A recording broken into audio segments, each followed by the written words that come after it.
So yeah, I have my friend Jake who wants to sell his house to buy more Pokemon cards. I know, right, Logan? I know. I mean, I bought this book from Swami, the Pokemon's girl to girl. I mean, I saw his stream. I just bought this book. I mean, $30,000 Bulbasaur. I mean, I I I mean, I don't know, Logan. I don't know. I don't know. You got to help me out. I mean, should he? Should he not? I don't. You're shaking your head. Yeah. You think Jake should? I don't know. I mean, that's a lot. I don't know. I don't know. $30,000 Bulbasaur. I mean, my God. Oh, Logan. Well, I don't know. I don't know. I really don't know. But $30,000 Bulbasaur times another 30 times another 30. That's 100 trillion dollars. I mean, The prophecy is true.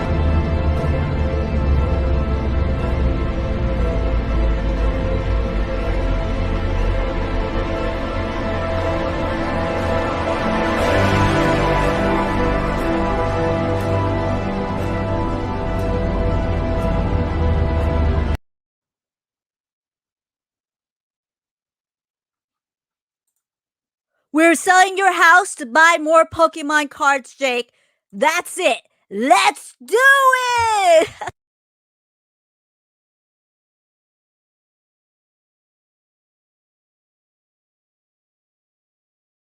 We have Jake. How are you guys doing? So I need to know all the details of your house, okay? We need to know how much is it. We need to know everything.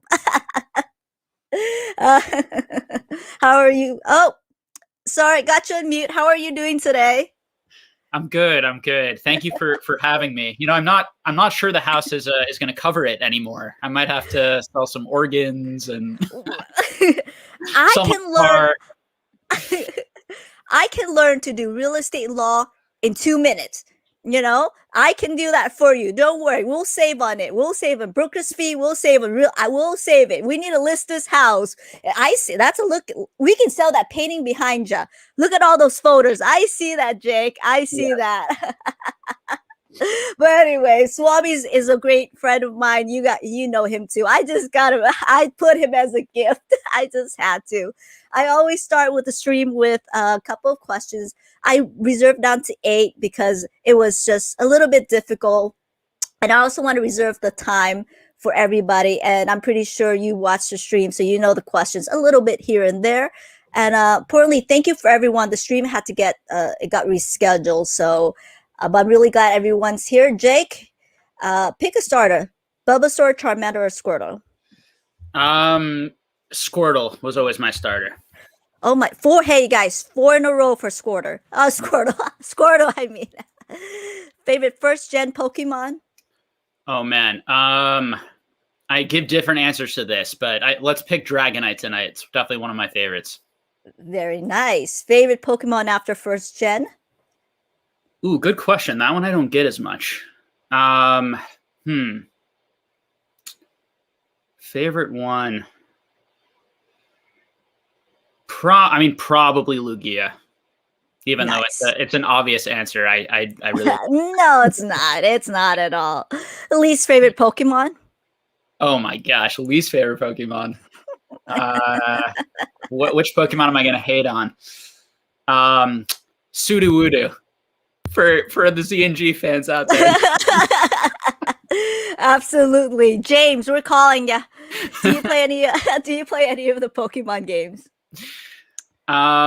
Yes. So I played like Red and Blue until I basically broke those games and Yellow.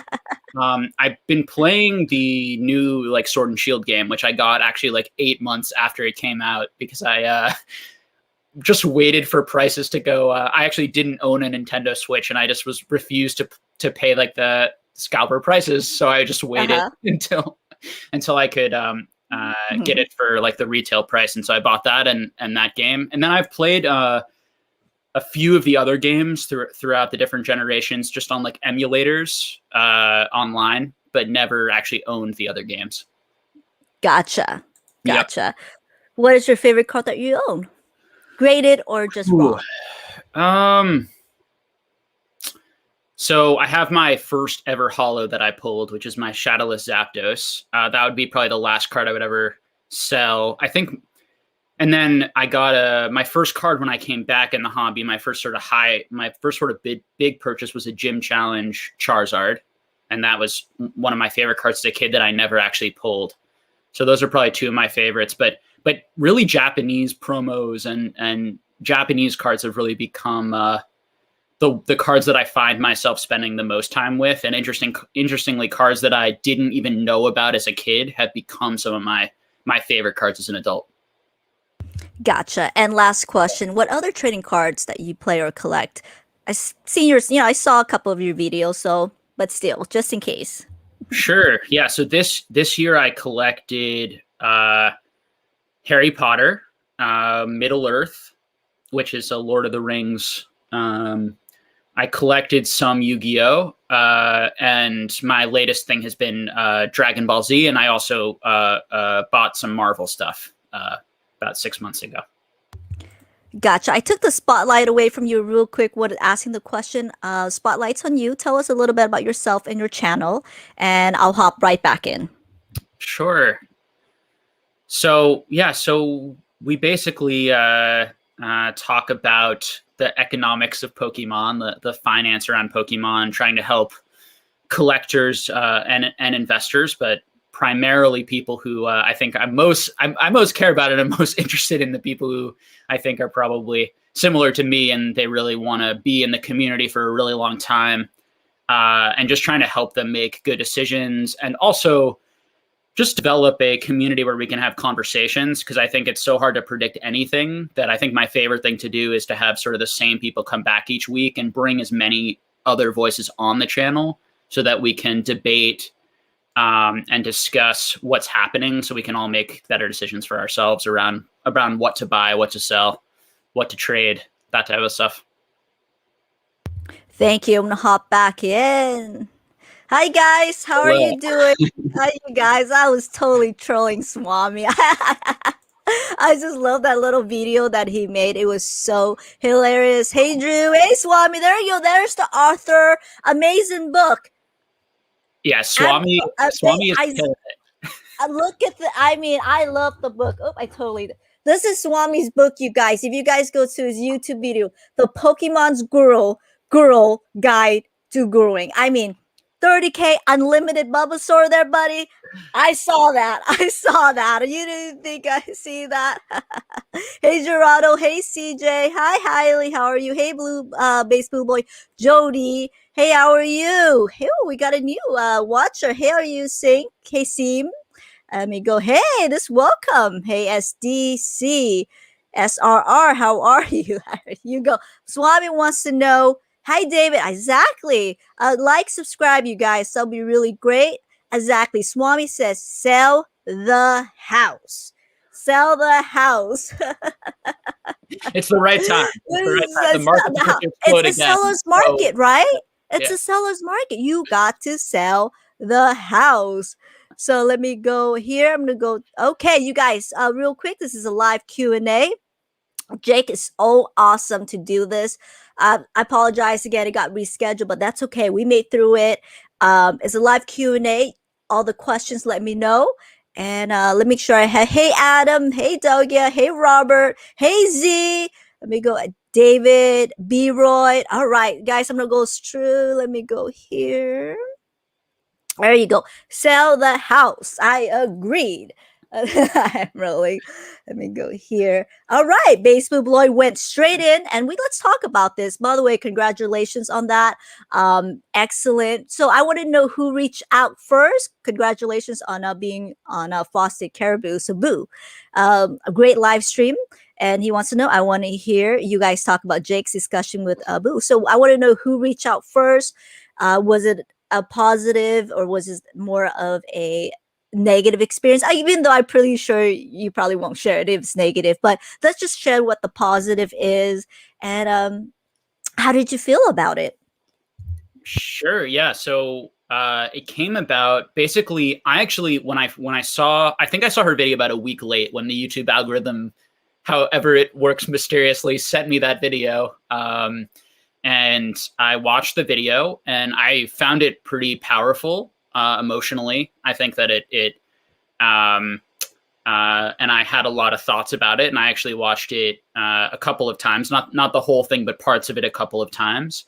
And then right away, I actually reached out to her to say, would you like to come on my channel to discuss this more? Because I think some of the issues you've been talking about here, we've been talking about in sort of different ways. And I think it'd be really interesting to have this sort of conversation from, people from like this sort of like higher end investor-y, collector-y, type of the hobby, the adults, talking about how do we make room for everyone in this hobby, including like kids who should be being able to get these modern cards that we all really care about. I don't think any collector, even if they're an adult collector, is okay with kids not being able to get like modern product just to meet their own, adult needs. I mean, it's ridiculous, but yeah. So I reached out to her initially. She never actually saw that message because I think she probably got flooded with messages. And then she saw my interview with Jarvis. So I thought the next best thing, because I had become friendly with Jarvis, was to have, rather than Jarvis and I just do a conversation where I was just going to interview him and talk just about Pokemon, I thought it'd be best to phrase it and frame it with that Caribou discussion, because I thought that Jarvis would be such a perfect person, because he loves Pokemon, but he's a huge YouTube content creator, so he understands the inner workings of it, but isn't a PokeTuber, and so is kind of outside of it and can give it like a different perspective of what he sees. And she liked that video, and then she reached out, and I invited her again to come on my channel, and she said, instead of doing it on my channel, why don't we do it a live stream, or why don't we do something on her channel? And then we agreed that maybe a live stream where people ask questions would be an interesting way to do this. So that's what that was sort of the order of events, I guess. Gotcha. So based on the live stream, because there were so many comments, what did you get from it? Did you get it that people, hey, I agree with you, you're absolutely on the point, or do you think it's more of the opposing end towards it? Just based on what you feel like, not you feel like, but what you observed. Yeah, I think like everyone is all over the place on this video. And people have like really strong emotions on all sides of this. People are furious at the video. People are furious that are huge proponents of the video and are saying that it's going to save the hobby, and that she's, that it was like the most important message ever, and how dare these creators not say this thing, they don't care about us, and then I heard other voices saying that it's complete nonsense. None of this at all is any influencer's fault. It's completely just like natural growing pains in the hobby. Whether the creators had been creating the content the way they did or not, it wouldn't have increased the amount of people in the hobby, wouldn't have had an effect. And so my take is somewhere in the middle of all that I think that certainly creators, and certain creators more than others, have had an effect on the hobby in terms of bringing more people in, which I think it brings both good and bad things. I do think that anyone trying to gatekeep from anyone into this hobby, I'm not on board with that. But I do think that when you're an adult in a hobby where there are also kids and there are multiple generations, understanding that like maybe putting some of these kids' needs over your adult needs is probably a pretty like mature, sane thing to do, particularly on this modern stuff. So yeah, so it's part of why like collecting vintage cards, particularly like vintage Japanese and WotC cards, is great, because there are kids that probably really love those cards and know they're the old ones and think they're cool, but those were cards that were my childhood, and and have those older feel, and I think connect more to people my age. But yeah, it's an interesting debate. It's unfortunate in my view that people are just so set in their thinking and ways, and I think a lot of that has to do with not like people are just a little bit in like echo chambers where they're surrounded by people who think very similarly to them, and people really care, which the caring part's a good thing, that people are so passionate. I think it's great when people are really passionate about defending creators that they love, no matter who those creators are, but I think that it can, bringing the tone down is probably is one of the things I was hoping to do by going on there, was bring the tone down, try to have a nuanced discussion, knowing that we probably wouldn't come to any great conclusions, but hopefully it would just kind of continue to spark the debate, but in like a positive tone, and encourage like other YouTubers to come out with like positive videos and positive messages, even if they sort of disagree or are critical, trying to come from the empathetic, understanding place rather than the angry place, even if you like wholeheartedly disagree with someone else's message. So Yeah, I think the point is that she got people talking about it, and go her. And regardless of what I said, she's still a human being, and I'm really thankful for that video because it got people talking about it. And go for her, especially with that platform. Definitely go her. Yeah, definitely. She just, regardless of it, she is very much entitled to how she feels. And she made a video about it because me, both and you as content creator, we both talked about our emotions. And when it comes to emotions, it's definitely difficult because everybody's over the spectrum about emotion. And I think us as human beings, we just got to understand it's not always black and white. It's everybody is different. That's why we're emotional. We're emotional human beings. Sure. And especially with Pokemon, there's an outlet for so many people like me, like you, that have such an attachment to it and just doesn't look at it more than a cardboard, right? I completely understand. Yeah. But let's go through the questions. Sure. We got lots coming on. I have one more quick thing to mention. I had about 5 parents reach out to me after doing that interview, asking me how they can find cards for their kids, and asking and being really upset that they've been looking for months and months. And I gave them a list of all of the places that I pre-order my one modern booster box that I try to get with each set.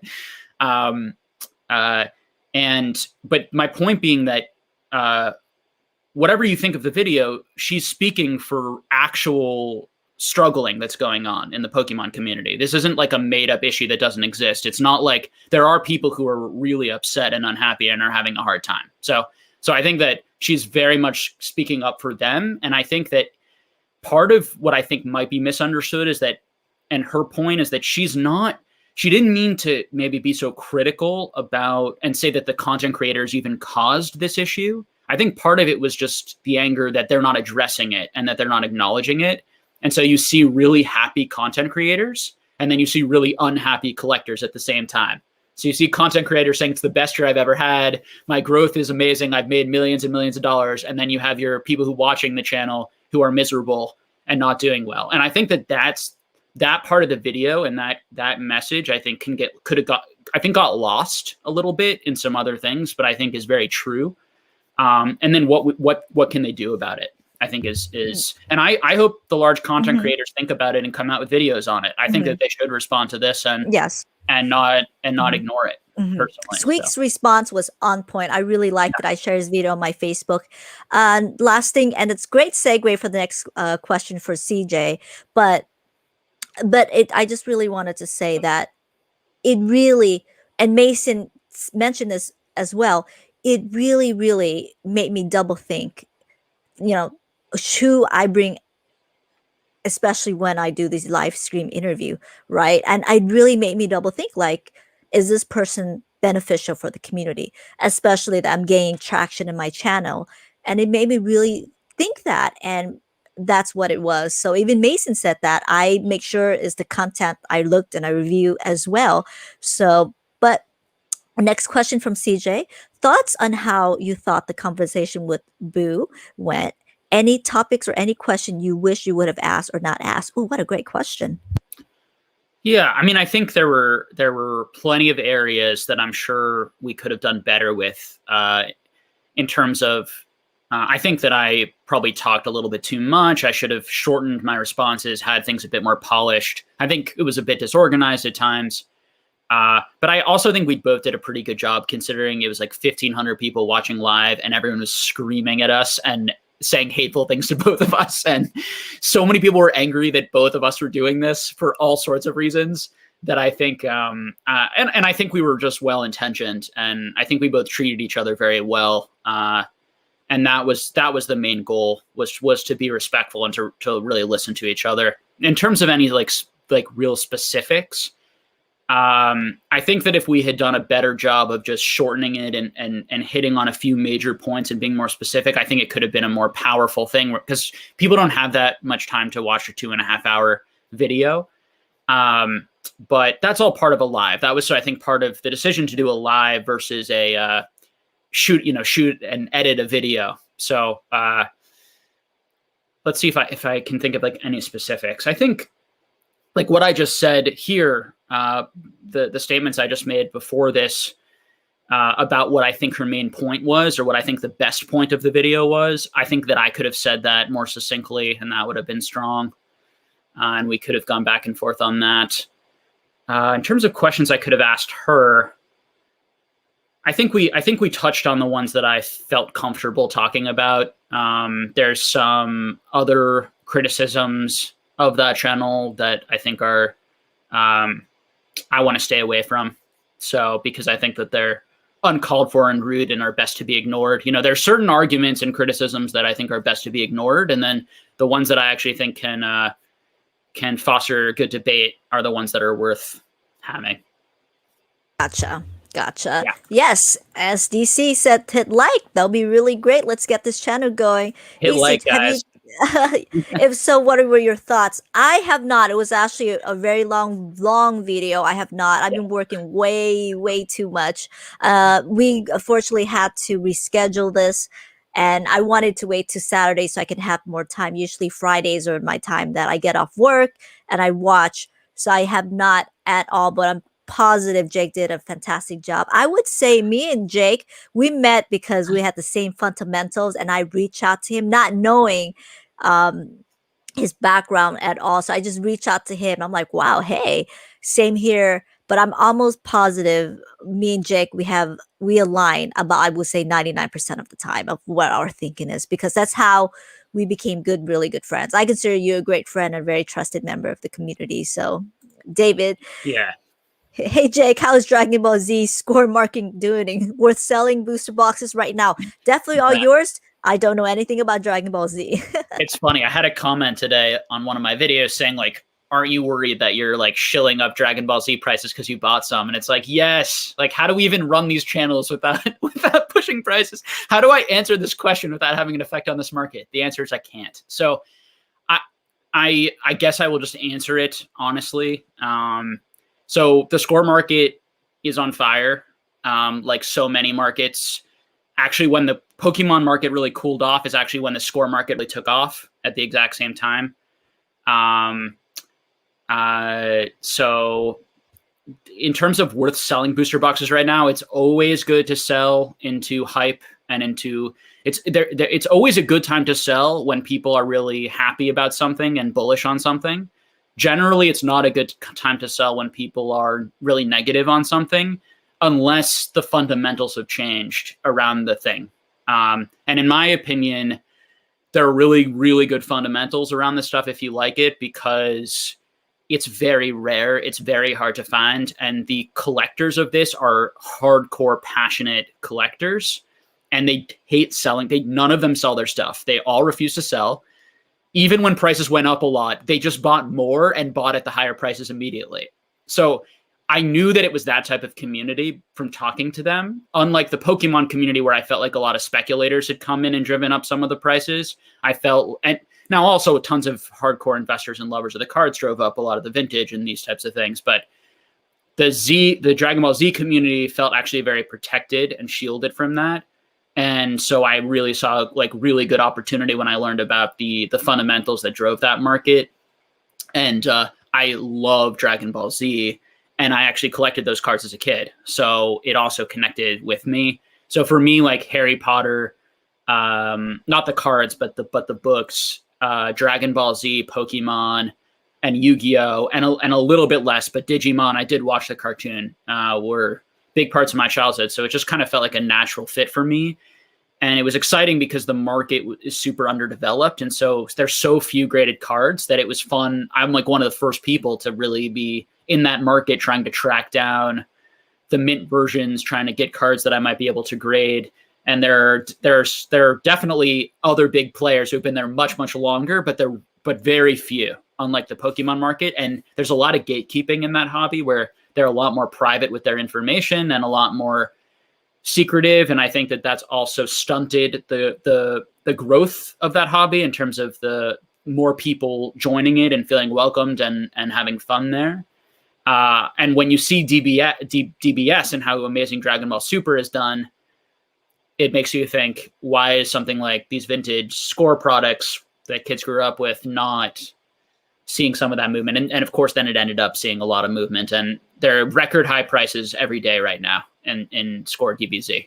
People are paying the highest that anyone's ever paid before. And then someone comes on the market and says, I want $800 for this. And 7 people offer above $800. Like they end up getting twice as much as they're asking for. Like that's the type of market that's happening. So it's a little scary. Selling into hype is always a good thing. But I don't know where that market's going to go. No one knows any market. So that's very, very, very true. That is very, very true. I'm really glad. I'm pretty excited for that. I was telling everybody here, I've been collecting Pokemon cards for 22 years. Yeah. Don't even know how to play them. And I had Omi Poke in, I had Pokemon Radio on, and they're just teaching people here how to play. And I'm sitting there like, oh my God, I don't even know how to play. But I know how to play Dragon Ball Z, which is the strangest thing. I know how to play it, and I've learned how to play it. So let me go here. Hey, Extra Sheep, how are you doing? Glad that you're here. The gang's here. Absolutely. Hey, Car, sell my house. I'll sell your house for you. No problem. No problem. Hey, thank you. You got to check out Poke Knowledge Cards. I really, really like him. Yeah, excellent. I did invite him to the stream. Anytime. He said he's gonna grow his channel naturally, but anytime you're welcome here to be on here. I really, really like it. So let me go here. I've seen a video from his channel. There are lots of memes, right? That's that channel. It's great. I really liked the video that I saw. I forget exactly the topic, but I really liked it. And so the latest one, he talked about patience. Yeah, the latest one he talked about patient, right? Slow and steady wins the race. And that is exactly what I preach about. It's really funny. A lot of the people that I bring in that are long-term collectors, and they make the most money. Whatever they say, and I notice like a lot of collectors who's been in it for so long, they kind of just preach the same thing. Patience. Patient. It's what it is. And it's very, very true. It's patient. And that also comes with experience, right? Because you get really hyped for one set, and just a blink of an eye, another set comes on. And a blink of an eye, another set. And you're like, oh my God, I'm burnt out. And that's why it is patience. So let's go here. I will sell your house for Pokemon cards. So someone wants to go in. Look at the influence, Jake. Look at that. Now everyone's selling their house now. Now everyone if we all sell our houses, then we could afford more Pokemon cards. So we should probably all get together and sell all of our houses. Where will we sell the Pokemon cards? Come on. Well, we can take the energies and we can build some sort of structure out of the cheaper cards, and then sell the more expensive cards out of the shelter we build with the other. It's a little shelter just like that. I know. And then, when will be rain, all that's covered, you guys. Yeah. Although I've heard, covered. I don't know if you've heard this rumor, guys, but I've heard bulk to the moon. What? No, I've heard tell me. Bulk to the moon. Yeah, I've heard that bulk's probably going to go like $5 a card. That's what I'm hearing. $10 a card. No, I'm joking. I'm being. Please don't. Sarcastic. Please don't. True story, you guys. When Jake asked that question on Streak's live stream, my mom called me the next day and goes, you did not tell that poor guy to sell his house, right? I'm like, Mom, he is a great long-time collector. Of course I would never tell some guy to live outside the street because he wants to collect Pokemon cards. Mom, that's so funny. Rent the house to fund more cards. Yeah, we have to be careful when we're being sarcastic and I'm very sarcastic, and I tend not to change. I don't really do it on my channel because you just can't on YouTube. People will take it wrong. But like, I have a very flat, monotone sarcasm, and people who don't know me will like take me seriously constantly, and then I'll be like, no, I'm joking about that. I'm not a crazy lunatic that you think I am. Oh, there you go. There's Mason. What's up, Mason? Go. There you Our go. buddy. The gang's all here. Master Cakes. The Berry Man. You know, that's his new nickname, the Berry Man. You know what else I'm going to do, Mason? I'm going to make you into a gift. That's exactly what I'm going to do. The next live stream. He's going to pop up randomly. I will. And you, Jake, you're not off the hook. Yeah, I'm down for a Mason. I'm down for a Mason gift. Absolutely. It's my turn to troll the interview. Oh, we'll get you. I will get you back. You will be definitely on here. I did it as Swami. I can do that to you. Trust me. Was great, on point, in so many levels. Excellent. Let me go here. Mason's here. Yeah, I'm really Jarvis is a wonderful guy. Been getting to know him a little bit. Just like really loves I feel like I'm talking to myself 3 years ago in terms of like, it's so fun, the excitement he's having for building his collection, like learning about new cards, and he's just like absorbing knowledge everywhere. It's an exciting thing and a time to be in the hobby when there are and he's one person. There are lots of people like that coming into the hobby right now who are just having fun, nerding out on their childhood, and it's just great to do with other people. Mason, how many battle styles booster boxes will it take to pay for your house? Well, oh God, Mason. I don't know, Mason.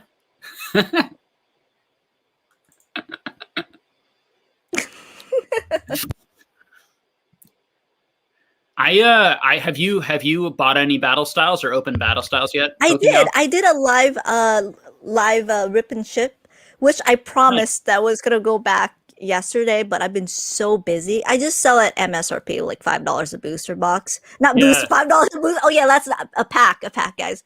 And everybody got shipped. Everybody, I thank you. Everyone got shipped on Monday. I had to stock everyone. I was like, I need your address, but I shipped everyone. Hopefully everyone got their package. But yeah, I'm eventually gonna open some.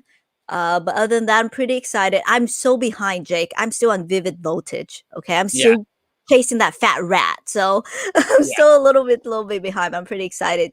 Vincent, do you feel that the discussion about Boo is a good way for some Pokemon investment YouTubers to change their tactics to avoid hate from pumping products that may be falling in value? That's a bomb question. Yeah, I think the conversation's great. Just everyone trying to hold each other more accountable. But I think it's all about how we hold each other accountable. So what I hated about the chat in that stream was how stupid and toxic so many comments were. Just like ridiculous comments of like anger towards me. People who've never met me, know nothing about me, making all sorts of ludicrous claims about me. People about Caribou in the live chat. The actual comment section was, maybe she took out and deleted the crazier comments, but the actual comment section was mostly like super appropriate, and even when they disagreed was well thought out, insightful. Something that I say on my channel is it's so weird, and I think it shows actually a little bit of the toxic positivity in our hobby that we don't know how to have disagreements like adults. Like I'll go on, like I'll disagree with something like Scott, like I'll disagree with something with Scott Pratt or something with SM Pratt, or I'll disagree with James from Z&G Emporium or Mason or one of these other creators, right? And I'll go on or Squeaks, and I'll have like a pleasant disagreement, and I'll make a good point. And then you'll have people saying like, we're feuding now, we hate each other. Just like, and some of it's joking, but some of it's really serious. And I've gotten like extreme hate from certain people for having a different viewpoint than someone else. And that's awful. So I think the danger of her video and of the way this conversation unfolds is, does it move people further away and become more toxic, where it just becomes like some weird battle where I get people on my channel, Squeaks, everyone gets people on their channels saying, you like, investment shouldn't exist and money shouldn't exist. You guys are ruining the hobby. And like, they don't even listen to anything we're saying. Like, is that, because that's the danger of where that could go. The hope is that we figure out a set of rules or a set of guidelines where, how does a financial channel function in a reasonably ethical way? How do these large entertainment content creators, act in a way that feels helpful to the hobby and represents the people that watch the channel. So I think that's just growing pains, because we've had so much growth in such a short amount of time, and just not nearly enough product and all sorts of issues, that I think it's growing pains, and people just need to take a deep breath, and everything will be figured out. I think for the vast majority of people, that they're not in an awful, terrible situation. I think that there's some people whose kids are coming up to them every day asking for Pokemon cards and are like really upset and like throwing tantrums, or just really unhappy that they can't get anything. Those are the situations where I'm the most empathetic towards, like, why you would have such a lack of patience, and why would you be so irritated and annoyed that adults like this hobby too, basically, and that flippers and scalpers are coming into the space, making extra money and manipulating the market for profit. I think that the reason why people get so emotional is because their personal interests are, some of it are not aligned. That's the problem, right? Yeah, That's where exactly. there's and anything with money, with you guys, it makes people go crazy, off the roof, nuts.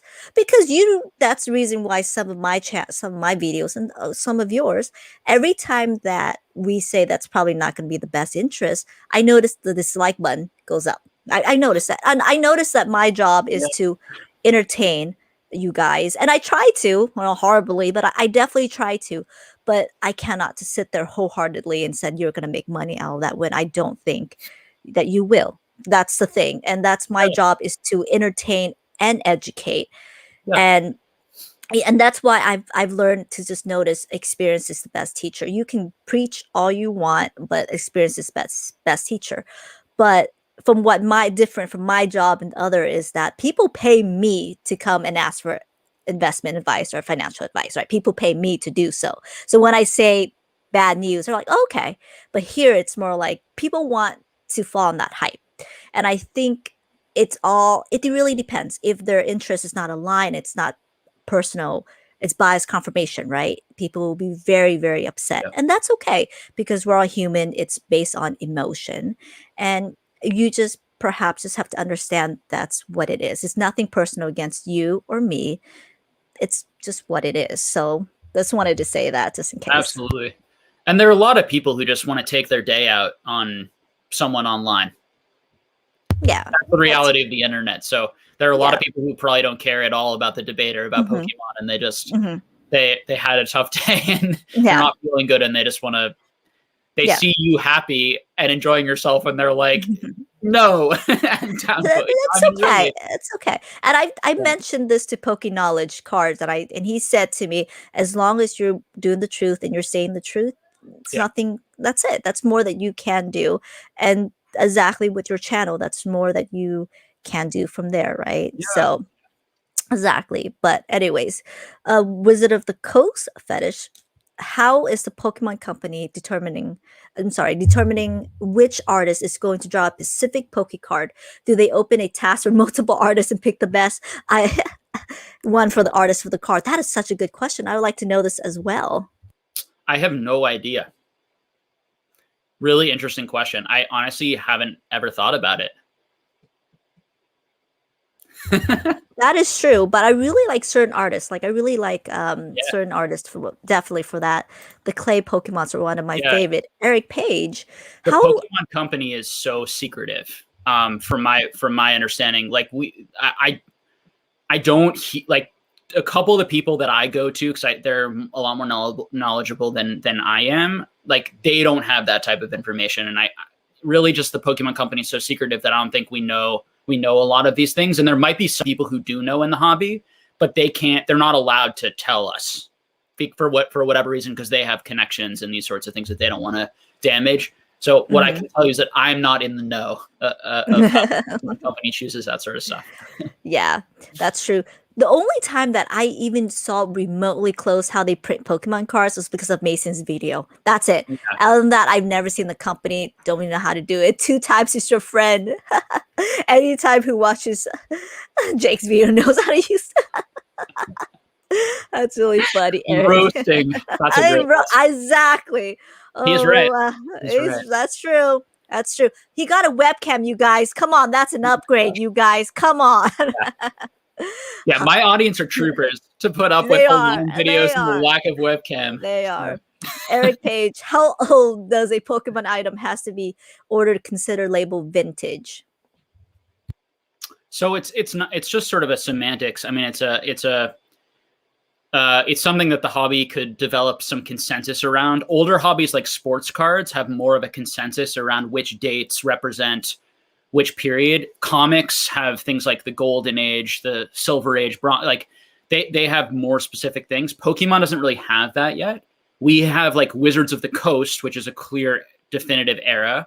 And then we don't really know what's going to happen with the rest, I think, in terms of what's going to be considered vintage, what's not, and where those dividing lines in value are going to be.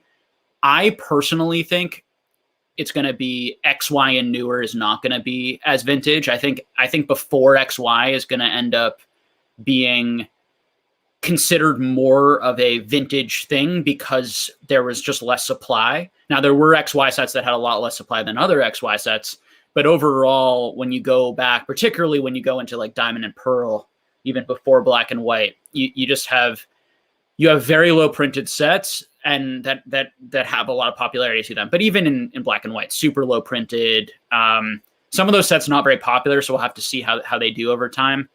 But that's how I think it's going to line up. But nobody really knows, and it's going to be a sort of thing that we come to consensus around as the hobby becomes more established.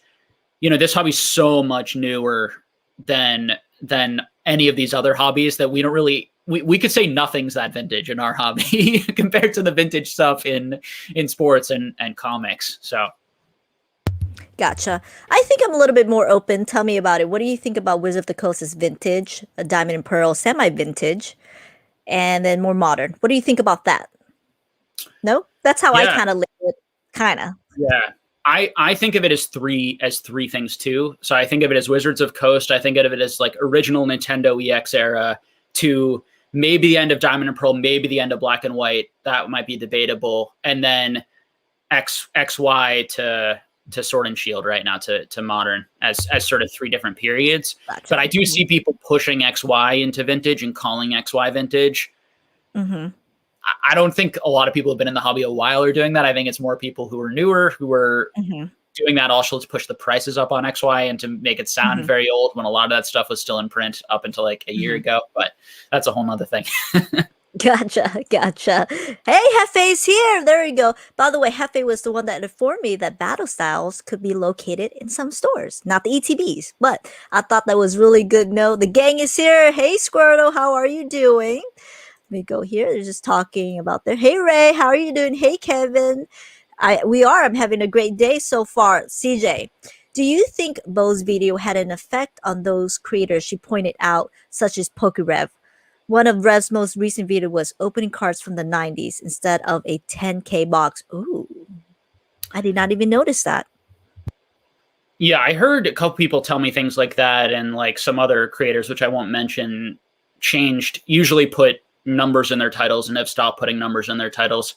I have no idea. I think that PokeRev does do a number of titles like that. I don't think he has money and in all of his titles. So I would venture to guess that it could have absolutely nothing to do with that. And I think having money in your titles, I'm not sure where I land on it. I don't do it because I don't really like it instinctively. It just feels like it feels like if we all didn't do it, it would be better for the hobby. But at the same time, it's like that is actually the value of the cards. So it's not like it's clickbait. You're not lying about what's in the video. So I'm really on the fence about it. I definitely, when I see it and when I see the mouth open thumbnail and the whole thing, I think it's frustrating that people prefer those videos to like the more laid back, chill collector videos with people who have like amazing collections. There's so many people in this hobby who have really great collections and aren't making those videos, but they're not really being seen. So we'll see. At the end of the day, it's sort of, is it YouTube promoting those types of things over and over again? Or is it the reality that that's just how our brains work? When our brains see big value numbers and they click on it. If they see no value, what's exciting about this? I'm not even going to give it a chance. And when you're competing against a video that says $1 million and a video that says, here's my collection, most people are going to click on the $1 million video. So I think it's pretty obvious why they do that, and that it's pretty effective. So people can kind of make their own judgments. I'm a bit on the fence. I'm not really sure how I feel. Gotcha. And honestly, those video with 10,000, I mean, you're right. It's obviously the box is 10,000 or 15,000, whatever the money is. Yeah. But it's the viewer on the other side that's watching it.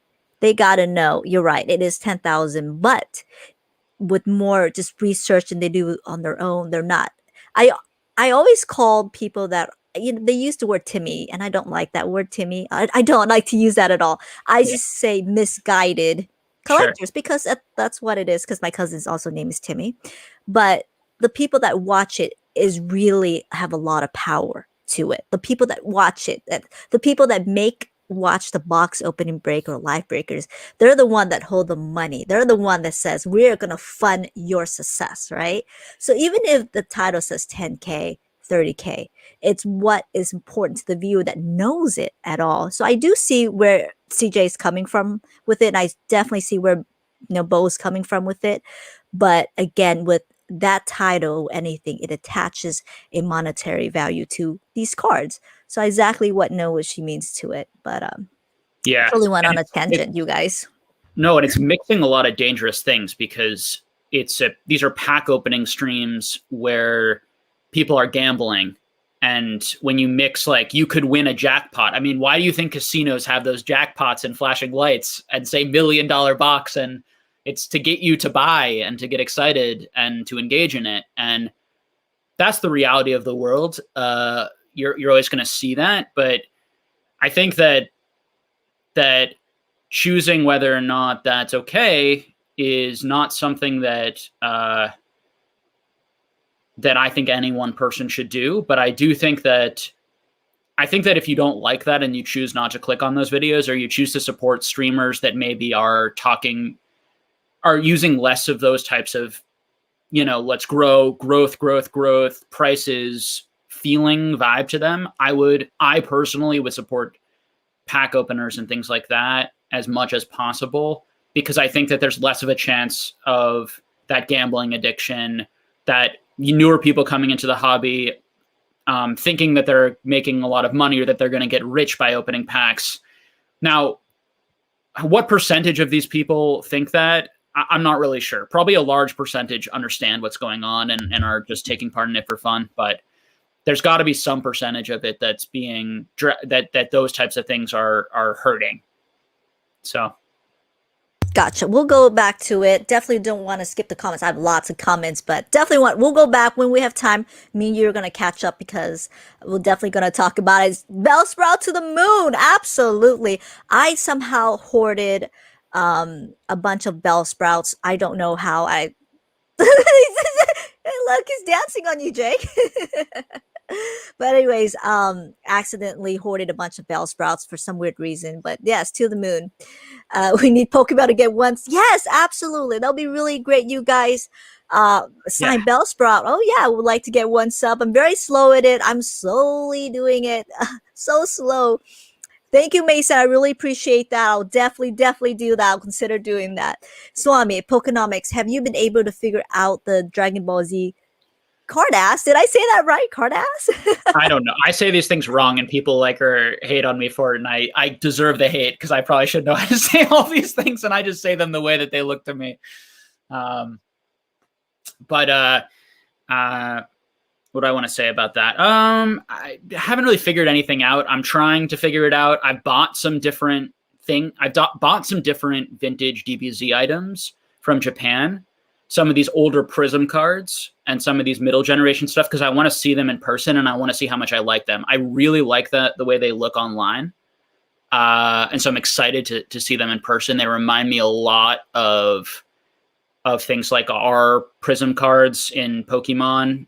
Some of my favorite cards in the hobby, like the Monster card, that's like the 1997.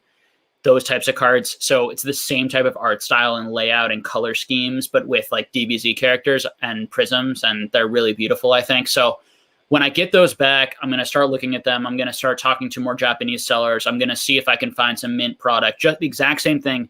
And I'm hurting myself by saying this stuff because I'm creating more competitors probably for myself. But the same thing I did with the Topsun, with the Monster Cardass, I tried to source it in Japan, grade it myself, figured out how much was out there, figured out what I wanted to do with it, just put that legwork in, to be first to market or one of the firsts there. And I think that that's an underdeveloped market right now. And I think that there are a lot of DBZ fans who would love to own those cards if people like me and others brought the information to people and made it something that they could actually own. None of them are really graded, so it's people can't own things that don't exist, or people can't want things that they don't know exist is probably the best way to put it. Excellent. Yeah. You guys, any questions around any other card game, you just throw it out there. Jake is probably the most knowledgeable guy I know regarding Dragon Ball Z and other cards. Other than that, I absolutely do not know. Let me go here. CJ. I'll let you guys know, I bought a brand new laptop and I should have bought a 17-inch screen, but the laptop was cute with a 13-inch screen. So now I'm struggling reading the question. Bad. Should I return it? I might buy it at Costco, so I'll think about it. But let me see how much I struggle with these little questions that I'm reading out loud. That's CJ. Who would you say is your biggest influence in the Pokemon community throughout your Pokemon journey? So it started with Rudy from Alpha Investments, a non-Pokemon guy, Gem Mint Pokemon, Rudy from Alpha Investments, and Scott Pratt, SM Pratt, were the three channels that I watched the most of and really got me excited about collecting. I wanted to be Rudy, basically, as I think a lot of people do. I wanted to have a huge collection and be this like crazy, nerdy, zany guy who I didn't want to have a YouTube channel, and I do now, but I wanted to like live in his warehouse where he was surrounded by all this like amazing product he loves from his childhood. And I watched those videos, and I think it's part of why his channel is so popular. It just hits you. It's like being back in those like 90s card stores when you were a kid, and there's just nothing like it. I think for so many people in my generation. And so his channel really inspired that. And then Gem Mint Pokemon, just such a big fan of him. Watching his journey of trying to complete those sets for the first time and the excitement of being one of the first people, on planet Earth and the first, I think, in some cases, to complete PSA 10 sets of Pokemon sets that had never been completed before. Watching his journey was amazing. And Scott Pratt for the older rare, mint or better, some of this sort of initial financial collectible type advice, viewpoints, his older videos in particular. I feel like I just see so eye to eye with him on markets and the way these things work. And he made me feel a lot more comfortable in the Pokemon card market, and like I understood it more. And then just going on to E4, I've met tons of people who I basically just every time they speak, I be quiet. And I'm like a sponge, and I just try to absorb information and knowledge from them. People like Enlightened Bulbasaur, Mark, who's become a friend of mine. People like Choke and QW Chansey, people who those guys I've never even really talked to directly too much, other than just like typing, but I love reading their columns. And then I've just become friends with so many people now that I wouldn't say were necessarily that are continuing to influence me now. You know, you, Mason, Squeaks, Pokemon Radar, Shreddy, Z&G, Gemmint, Randolph, Poke Randolph. Like there's, and I'm sure I'm missing some, but just guys that all people that I talk to and hang out with. Zakeel, who Rainy Day Collectibles. You guys should check him out. He's great. There's just so many people who, and I'm looking to be more and more people. Swami, love his channel. Hilarious dude. Love those comedy videos, man. Just, yeah, exactly. So underrated. And just, I think he's so eye to eye with me, just like you, PokeGal, on just the grossness in some of these people and guys. And he just has the courage to say it and do it in a funny way. It's cathartic watching some of those videos. Mm-hmm. But I would say those three initially, when I was really brand new in the hobby, were my three biggest influences. Gotcha. Very nice. Yeah. James wants to know a very unique question. He just threw it out there, and I'm just going to post it. I have no idea. This is going to be all yours, okay? Okay. What team should I put my money on to win the NCAA Men's Basketball Championship? And what spread? Lakers? I don't know. I don't know, James. I'm not James. I'm not even following March Madness this year, honestly. So I'm a big basketball fan, and my God, I'm gonna totally get trolled because I said the Lakers. You guys, I know that is hockey. Kidding, that's NBA. Oh my God, they're gonna troll me in the comments later. I already know it. I already see it. Jake, Kevin, when you started to collect a new trading card game that's not Pokemon, what's the best way to approach it? Oh, hey. Yeah, that's such a great question. So I don't collect things that I don't love. I'm not that interested in making money in collectibles. So for me, first thing is, do I love this collectible space? So first it's thinking about what IPs do you really love? What IPs do you think are really big, underappreciated? And do those IPs, do those pop culture collectible categories, do they have items, whether they're cards or figures or whatever it is, that you feel like you really enjoy? And then do your research and see, are these items that there are things in my collection that have absolutely no value and I don't expect to ever have value, and I buy them because I love them and I enjoy them.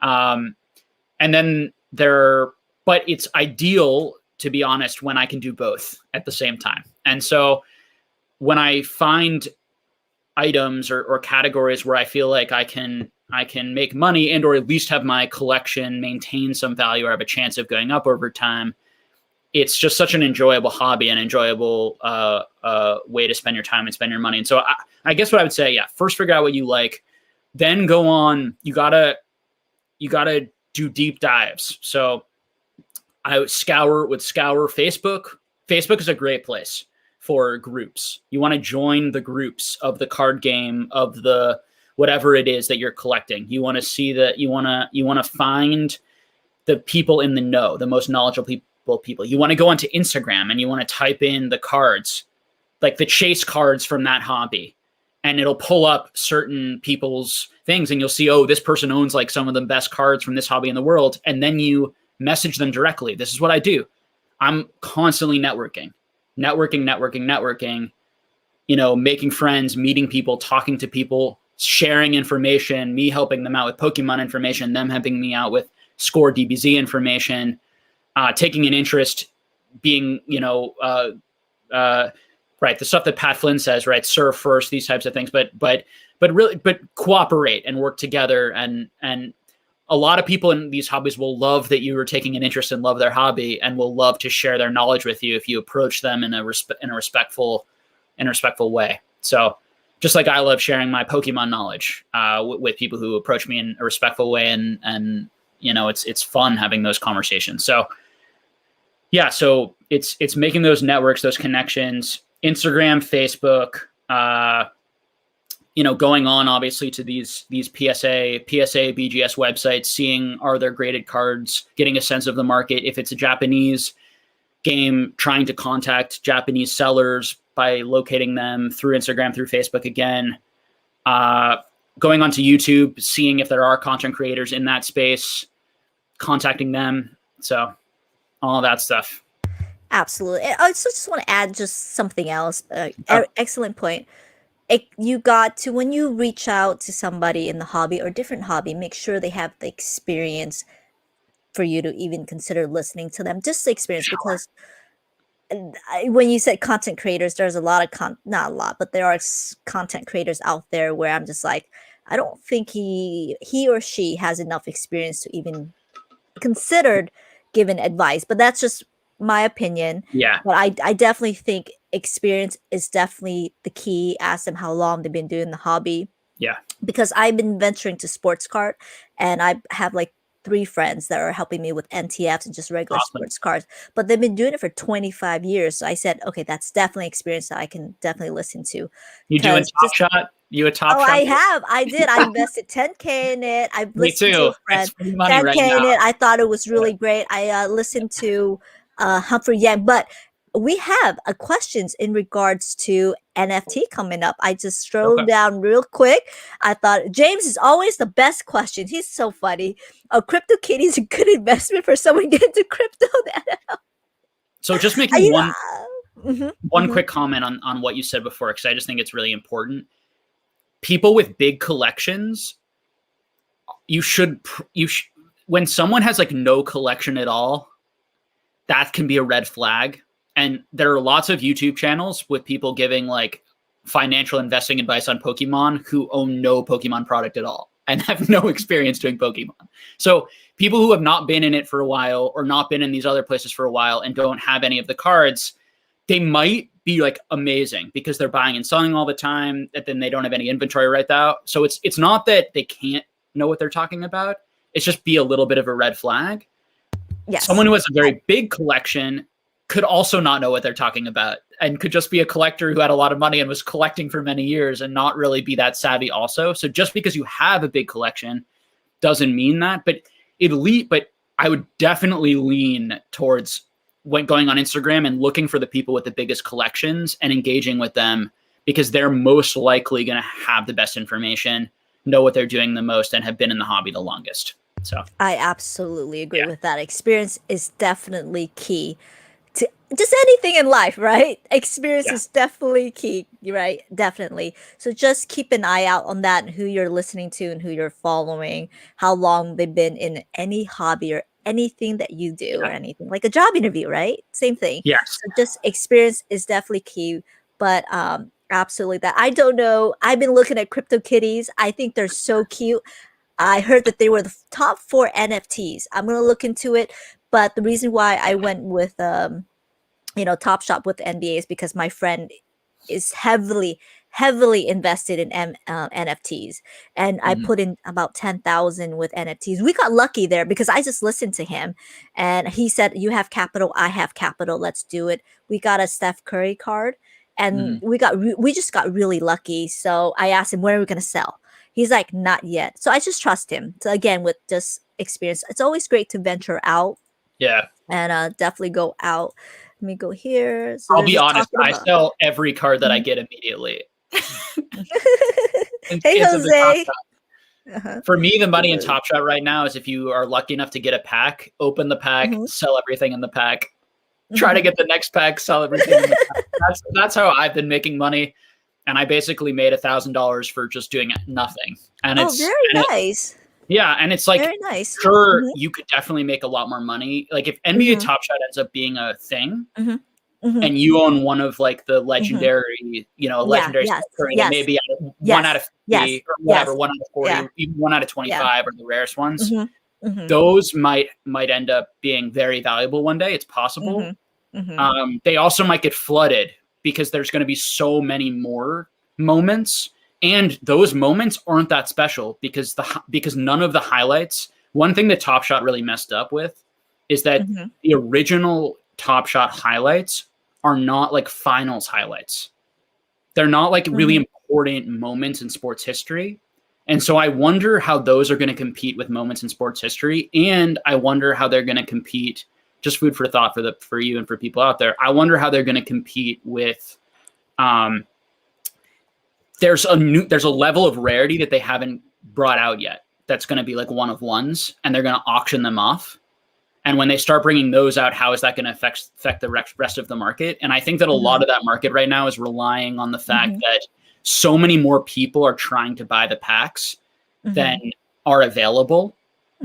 But I'm not sure how many people actually want any of these things. And I'm a little worried that basically almost everyone there is just trying to make money. And when you have a hobby where no one values the moments at all, it's just a complete ridiculous bubble that any moment could pop as soon as everyone realizes that, or as soon as the math doesn't make sense, or they do a really good job of unveiling it and unrolling it in a way that makes it interesting. And those original moments become part of like NFT history. Like that would be the positive, is like, these are the first ever NBA NFTs, and they're going to be part of like NFT history, and NFTs are going to be a huge thing that we talk about forever, as Gary Vee says, and then they're going to go up a ton. So for me, it's far too risky, but at $5,000 with the opportunity to maybe make $500,000, it's pretty good risk reward. So Humphrey Yang is another YouTuber that I follow that just great investment advice. I believe he's a CFA as well. And he bought a Steph Curry card, and he made, I think, $30,000 in a span of 2 months. So I was like, wow, he bought it for $10,000. And I think it sold for, I don't know, I'm not sure if he sold it or not, but I think he made a profit about $30,000.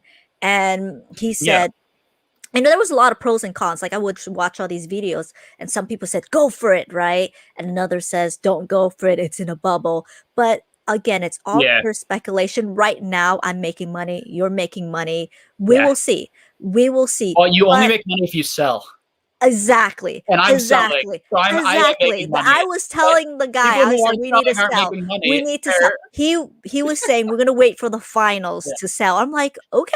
I trust him because he trusts me with a Pokemon advice. So hopefully, but right now it's not in the red. That's what I'm saying. I mean, I'll be completely honest, and this could end up definitely being wrong. I think it's like basically a greater fool pyramid scheme situation happening there, where it's basically a massive wealth transfer to Dapper Labs, and the amount of money they make for doing basically nothing is disgusting to me. They make like $10 million on these drops for nothing, and I don't think these moments have any value really, because you can just look those things up on YouTube. So the only value is that feeling of ownership, but the real value is that it's worth a lot right now.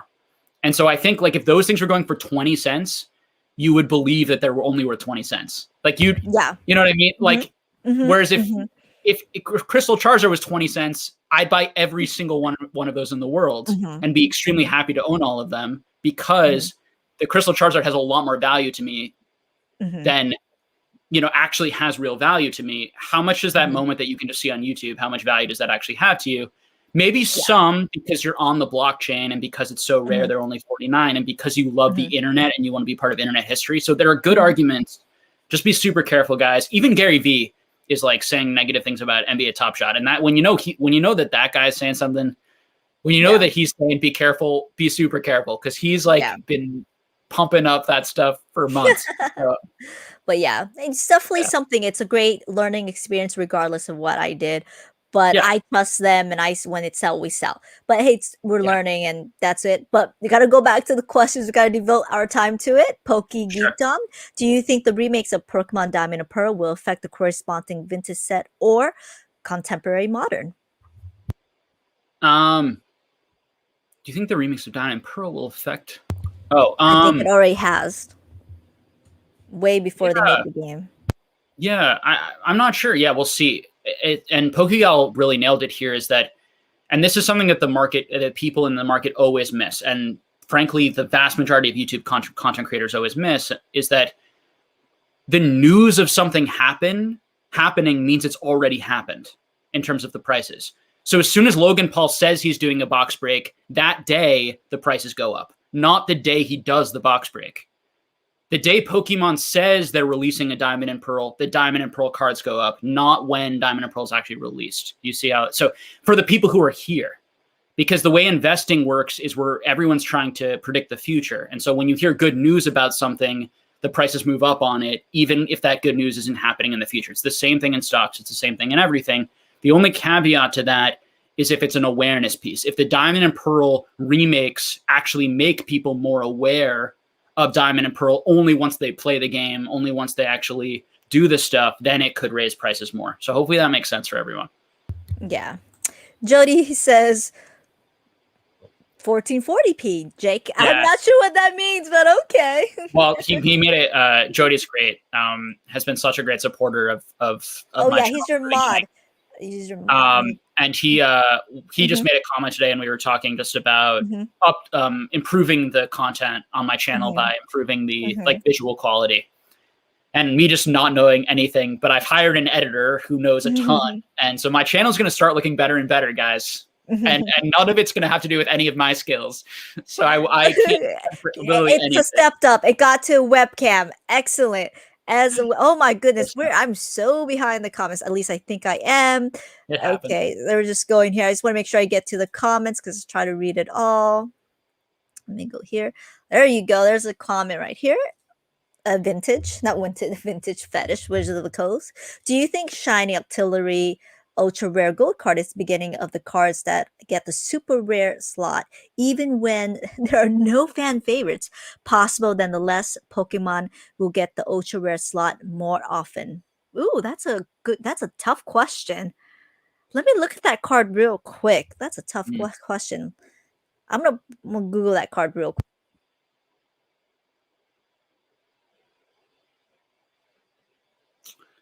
Sorry, I'm just rereading the question to make sure I'm following it.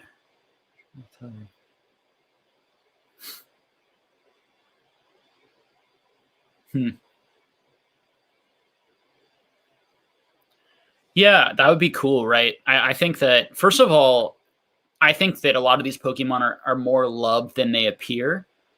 I think that Charizard is overrated and isn't as loved as the card prices reflect. And I think that that's actually we're going to see that over time in the long run when people really collect what they love. Vast majority of people are just collecting what they enjoy and what they love. That being said, people love Charizard genuinely, and I'm not saying that Charizard is ever not going to be the most expensive. I think that it very likely always will, but I think you might see other Pokemon that I think are actually cool designs, are cool Pokemon. If Pokemon features them more and does it for an extended period of time, what's going to happen to people's brains is, because they make so many high-end Charizards, our brain thinks Charizard expensive. If they started making like a lot of high-end of the less popular Pokemon, it would start teaching kids and teaching us that these less popular Pokemon are actually popular, and we would start thinking probably or realizing that they are actually cool for some of these cards. I like Octillery. I think it's a cool Pokemon, honestly. I love the Aquapolis Octillery. I think it's an amazing card. I think so much of the E-Series cards are underrated, but it's a really cool art. So yeah, collect what you love, guys. Collect what you like, and I do think that if you're here for a really long time, the stuff that most people like will rise to the top, and that the Pokemon Company will over time print more and more of these unpopular Pokemon, give them the chance, to shine and see what other people like and what other people think. So we'll have to see. That'll be interesting. Yeah. What other sets are getting out of print? Is that a question for us? Please let me know, because I'm not too sure. Okay. What do you both think about the gambling aspect of some? Oh, okay. We'll talk about this. I was going to revisit, but I want to talk about this now. Thank you for the question, Lewis. What do you think about the gambling aspect of some creators selling packs at exorbitant prices, then overselling grades, which keep fueling people to spend $2K a pack to potentially win $20,000? You go first, Fred. We're definitely going to go dive into this question now. Yeah, I think it's terrible. That's the short and long of it. I think you sort of nailed it in the question, and I don't know if I have that much to add. It's I think the problem is it's not black and white, and it's because it's a gray issue, and I think that some people are really pushing the edge of it. I think that it's all about the margins that you make and your transparency with your audience. So if you're a business, just like any business, you need to make margins and you need to sell And we should, and Poke streamers and people who are selling packs online are running a business, and so they need to make profit, and they need to make a certain amount of money, or they're just going to stop doing it, because they may like it, but a lot of them, it might just be a job, and it's very hard work to open all those packs, to read all the comments, to engage, and then to sell, and then to ship all of those cards out to people. So they should get paid for the level of work and service that they're putting into it. The question is, how much are they making, and how aware is their audience that they're making that? Those are my two areas. And then what type of tactics are they using, if they are, to get their audience to keep buying? And yeah, I don't name the ones who are the worst. So let's just say me and Jake met because we realized the one was the worst. That's how I'll let you know that I will not ever name this person. But yeah, anyways, I do want to say real quick, I mean, just because he did ask me, and I definitely do want to, because I made a video about it. That's the reason why. And it really made me, because I talked to Jake about this before he went on the stream, that it made me really, really considered who I bring onto the stream, because this is a selling point to you guys. This is my stream. This is my image that I represent, who I bring on the stream. So that's very, very important to me. The thing is that it's absolutely, I do firmly believe it's a free market, and that's great. That's what's great about it. It's a free market. But what is completely wrong is that when they misrepresentation, it's basically when they mislead you in something that is not it. A Bulbasaur or a Charmander that's not worth what they're claiming. That's the problem. Okay. So I can say a pact. I can say I'm going on a tangent here because this is very, very, I get very emotional about this. I can list a pack here and I can say $10, $12. It's okay. It's the free market, right? You guys get to decide you want to buy this pack for $10, $13, or whatever it is, because it's what you guys decide to pay for it. The problem is how I sell it to you. And that's where the misrepresentation comes, right? You guys at the end, you guys need to do your research, but that's not true. They always go, it's the buyers, the buyer needs to do the research. That's actually not true. Okay. How I represent it to you, I can say the card is worth $20,000, $30,000, $40,000, right? I am misrepresenting that fact. That's not really true at all. What reality is that you pulled a card that's worth whatever it's single, the raw card it is. You get it graded with a 10, and that's where the selling point goes, okay? I am selling to you based on that. But you know what? When it comes to live breaking, you guys just have to do that and do the math.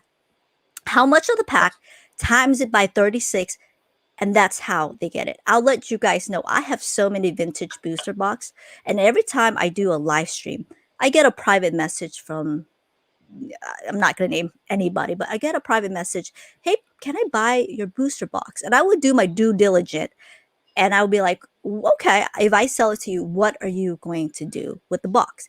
And I would say 95% of the time, I would find out that they would just buy my box for under eBay price, list it, times it up for like 36, profited more than 50% of the box by doing live breaks. And I can't do it. I do not sell. And if I ever do sell, I would make sure it goes to a collector's hand, because that's my responsibility for the community, not to let that go and let that happen. And that's where I believe that's where it's wrong. That's the misrepresentation. That's just completely misleading the people. And then when the cards come back, are they really that price? Right? Are they really that price that the pack breaker that's saying? But that's their selling point, right? Their selling point is to you. But let me tell you guys something. And I know I will get a lot of dislikes for this, but this is the honest truth. If you really do the math and you times it by 36, you're not making the money. You know who's making the money? The person that's opening that pack for you, that's making the most money. Honest, that truth, especially when it comes to life breaking. Okay, that person is making the most money. I went on a tangent. I'm sorry, but I just totally, and that just gets me really upset, because I sit there and you guys can just do the math. Just times 36. How much is the box online? And that's what they do. It's a cycle, you guys. It's a complete cycle, right? They just buy the box on eBay, times it by 36. They go profit it buy double. Oh, great. They made 3,000. Rebuy another box on eBay. Just do the cycle all over again. You're not making the money. They are. That's the darn truth. Oh, the comments are going to kill me after I said it, but that's how I feel it. That's how I see it. And it does not. And you know who buys the packs are people that really think they're going to make the most money.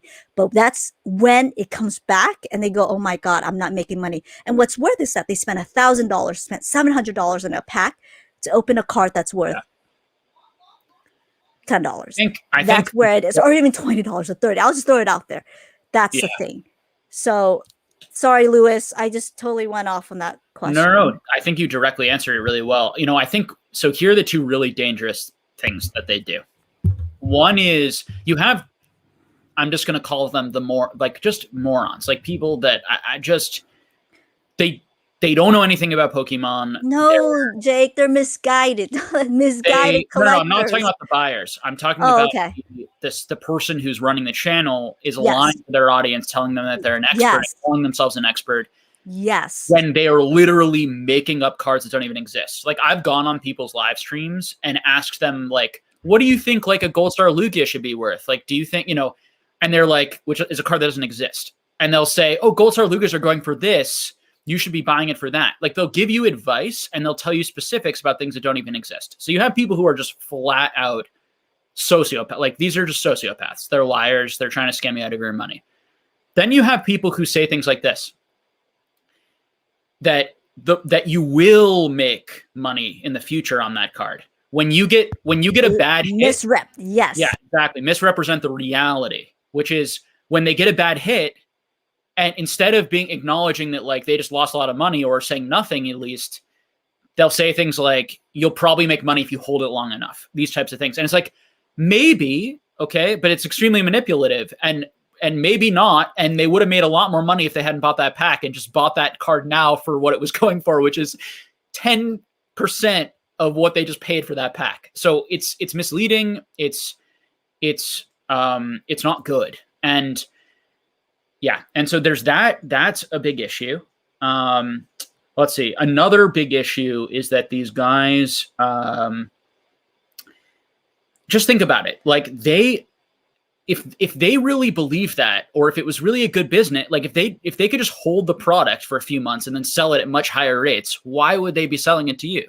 Why would they be, if the opening packs was a good business model, they would just do that all day and they would open their own product and then they would break it down and sell it. And there are people who do that because there are sets and periods where doing mass box breaks and box openings and then selling out the bulk, grading the singles, selling some of the playable singles, selling all the playable trainers, you can make money. Like Darium's or these big places will do these massive box breaks, but it's very unusual that works for anyone other than a huge place that can open so many of them and has so many funnels and ways to sell effectively and knows how to do it and time it and do it cheaply and efficiently.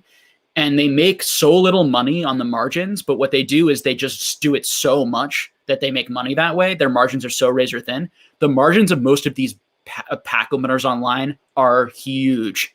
If you actually sit down and figure out how much money they're making per hour, just watch how much product they're opening, go online, look up the price of that product, see how much more they're making per box, and then think about how much money they're making per hour, some of these streamers.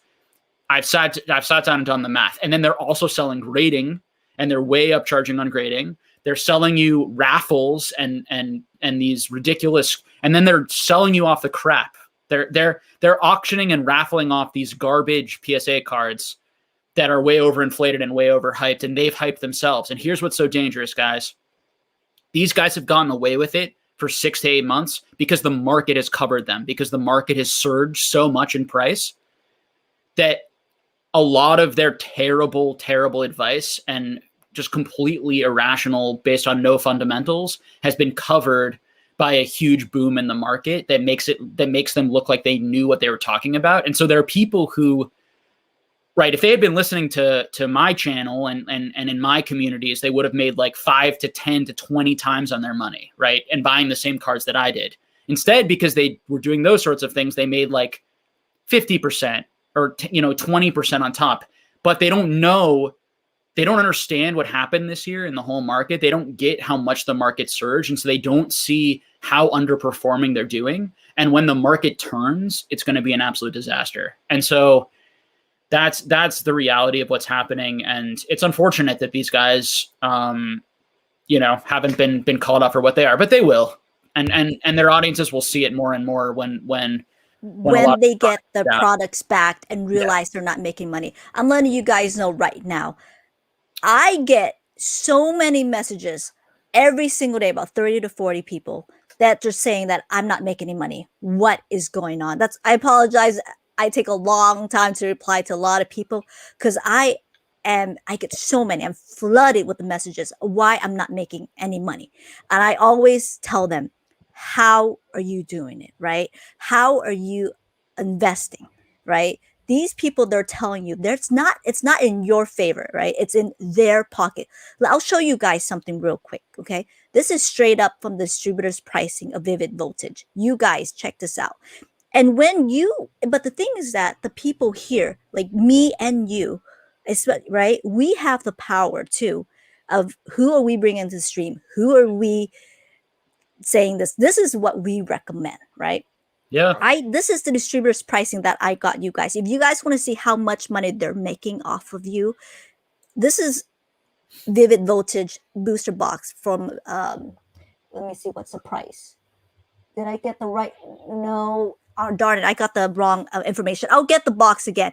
But it was $87 for distributor's pricing, right? Okay. And they're doing box break at the box of $280. They made all that money off of you, saying that you guys are going to make this much money.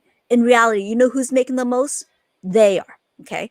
And we as buyer hold so much power, you guys. You guys don't even know how much it takes two to tango. It takes a seller and the buyer, right? Always just go, no thanks. And we don't have to adapt to this. You guys, nobody has to adapt to these prices. We don't. If there's no buyer, they can't sell. Okay, so just keep that in mind. And I totally went on a tangent. The comment's gonna murder me, but I'm gonna go back. Thank you, Lewis. That was a question that I'm very passionate about that, because you need people in the hobby. You need people in the long run of Pokemon community. You need these. And when people are paying $20 for shiny fates, they're gonna get burned out. They're gonna go away. They are. That's how you ruin the community, is by doing something like that. And these are all people who could be here for 20 years. Exactly. In a healthy way, and help establish and raise prices in a healthy way over the next 20 years. Or they're going to get scammed by one person. All their money is going to be, wealth transferred from them to this idiot. I don't know. But this is why you and I became friends and how we met. Exactly. Because we were both passionate. Hey, Jessica. Exactly. And that hurts so many people. And a lot of his buyers came to me and says, I'm not making any money. You know why you're not making any money? Is because he made the most money. When someone tells you to buy certain type of cards, buy this, so you're going to make so much money, what is backing it up? What it is? What is it? Right? You're overcharging for PSA grading. You're overcharging for packs. All of this. When is the buyer going to make the most money? When is the buyer's going to make the profit, right? We need to go in. I get so emotional, you guys. I'm going to stop here. We're going to lose viewers. We're going to get disliked. So I'm going to stop here. But again, I really, really did. So they've been covered up by the boom, because if prices hadn't gone up so much, these people would have lost so much more. These people were buying garbage PSA cards for 10 times, 20 times what I would have been paying for them. And they ended up losing like a little. They ended up only losing a little money, a lot of them, because the market went up like 5 times. But they still lost some money. I mean, if you lost money on a card that you bought 8 months ago, this person scammed you so much, because the whole market's gone up 5 times. So yeah, it is what it is. And so there is personal responsibility, and you can only do so much, but these guys are scum and super scum. I mean, it does take the buyer as well, right? Just take and Google the card. Okay, let's throw out Flashfire, right? Because the last box Yep. someone asked to buy Flashfire. Just Google it, right? They're selling you Flashfire $200 a pack, or I don't know. I just threw out the number $200 a pack. Yeah. Just Google what's the most expensive card, PSA 10. Are you even going to make money, including whatever PSA grade that whatever PSA service that you're going to use, or any grading service that you're going to use? Do the math. Are you going to make the money for yourself? And again, this is completely different. If you just want to support the channel and you know that you are not going to make any money, or most likely not going to make money supporting the channel, that's up to you. Because when you participate in these pack openings, it's an amount that I can never put an amount that I can never, or you can put an amount for that experience, right? Yeah, it's completely different. Everybody. But if I'm sitting here and I'm doing a pack breaking and I'm telling you, you're going to make you're going to be pokey rich by paying me $1,000 a box, that's a lie. Because that is absolutely a lie. And that's not true. I mean, that's not it. That's definitely not true. Okay. That's where it gets to me. That's where I started this channel as well, to learn. But anyways, I'm going to go back to the comments because I completely just went on a tangent, me and you both, because it really gets to us. So Pokenomics being amazing rares, I'm sorry, with Pokemon bringing in amazing rares, rapid and single stripe Pokemon, what be your dream style card for Pokemon to create? Interesting. Wow, that's a tough question. I'm not sure. I'm honestly, I'm not that creative in that way. So me imagining my dream card. I really like the amazing rares. I really like the design on the amazing rares.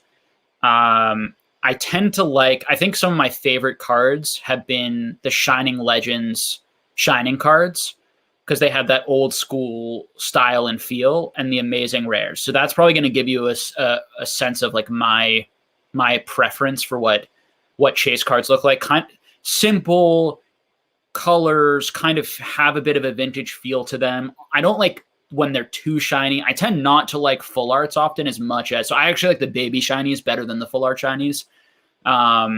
My favorite card, I really like the Suicune like baby shiny. I think it's like a really nice looking card. I like the full art shinies too, and I own the full art shinies also. But it's that's sort of my preference to get a sense. So something with those characteristics would be what I would design. And then I really like hand drawn art, like old vintage Japanese type vending series art, kind of unique, interesting. I love when artists just be really creative, and if they were to bring more of those types of styles back into some of these Pokemon sets, I'd be very, very much for that. That would be cool to mix it up a little bit. Yeah, excellent. Meta to the moon, PokeGal. I'm definitely nuts. Definitely that. Thank you. Rudy. It made me see the light in Pokemon cards. Really? That's really good to hear me all these crazy ranting. He always asks the same question. I love it. When are we getting a Marnie VX? You should write to the Pokemon community. You should just say, "My name is Cheese and I demand it, Cheese." You know Cheese. You definitely know Cheese. Yes, I recognize that name. Hey Adam, how are you? How many cards do you think you have in your collection? Oh my god. How many cards total, or just how many PSA cards? How many cards total? I have no idea how many total cards. How many first edition Bellsprouts do you have? After you answer this question, I want to know. How many first edition Bellsprouts I have? 50, maybe 40, probably a lot. How many do you have? Like 2,000.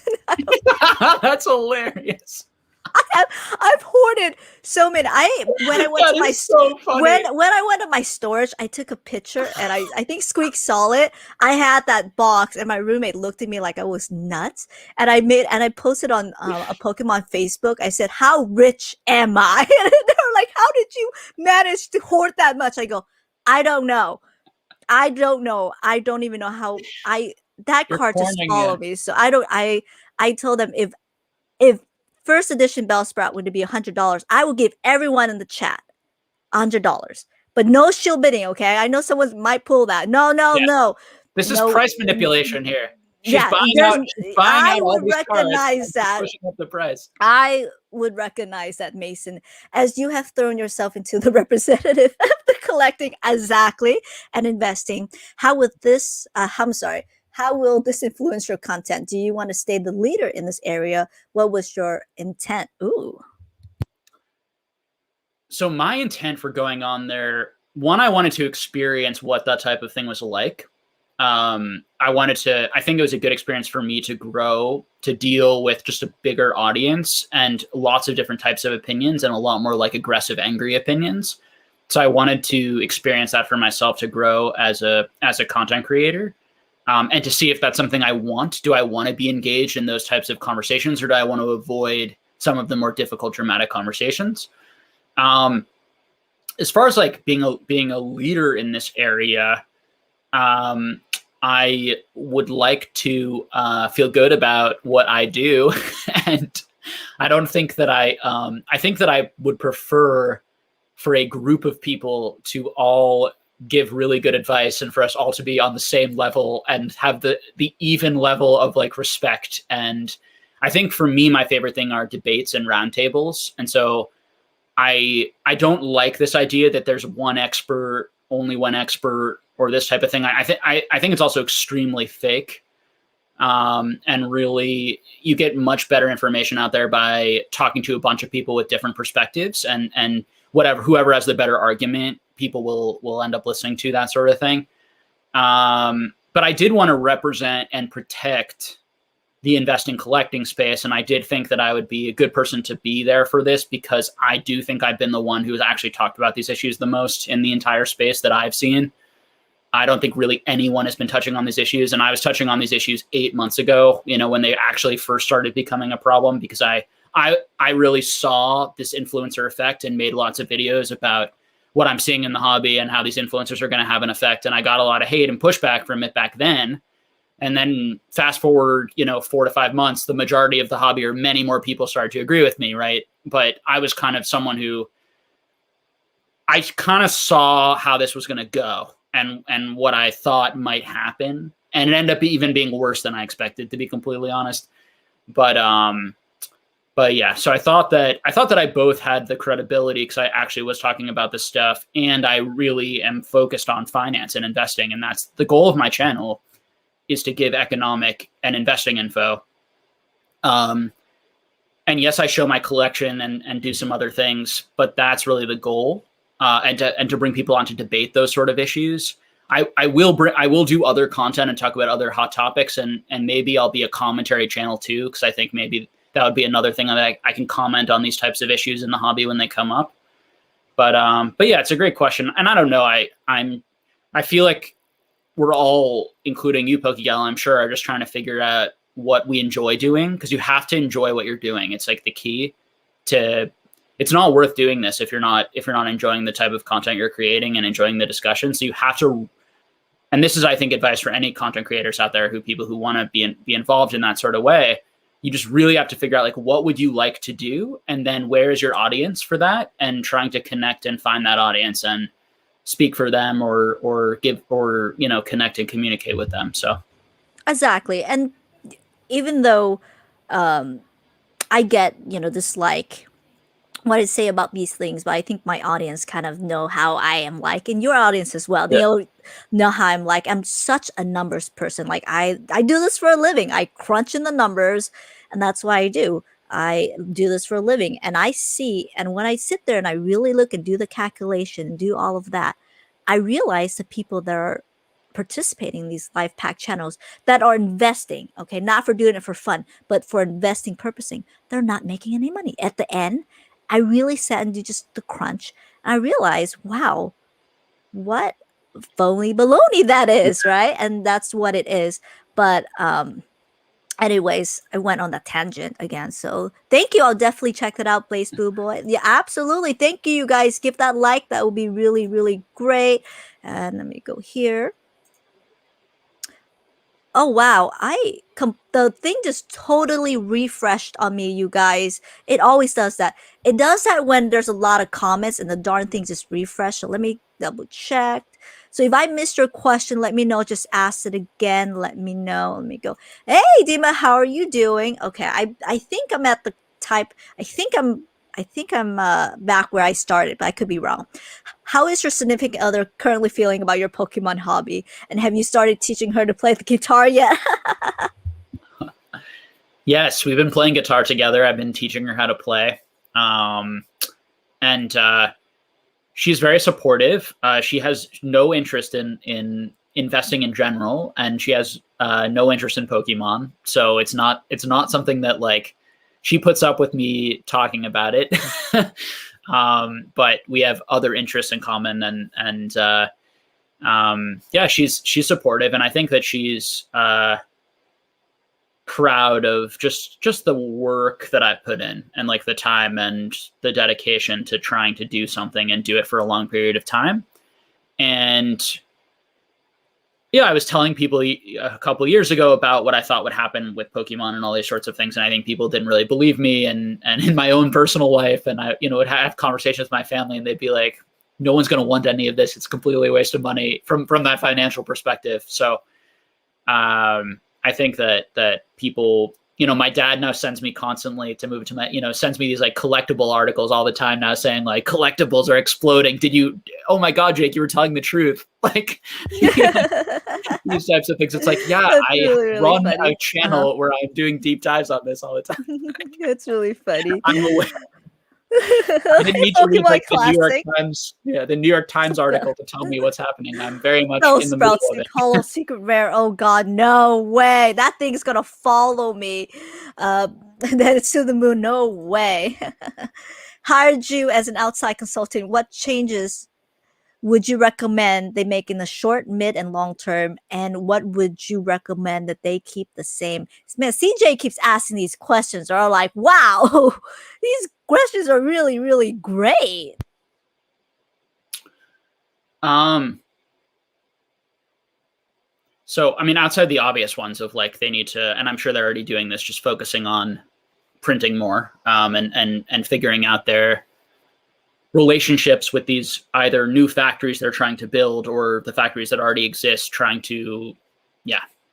The problem is every collectible hobby has boomed this year, and so there's really nothing the Pokemon company can do, because all of these companies, the sports card company, like all the companies are trying to use the same printers, and they all want every second of the printer because all of the hobbies have shortages. So putting that aside, I think what would be cool is if they started making some more collector type adult sets and some more playable sets and some more maybe children and less expensive items. And they actually even figured out ways to make even less expensive items that would help people play.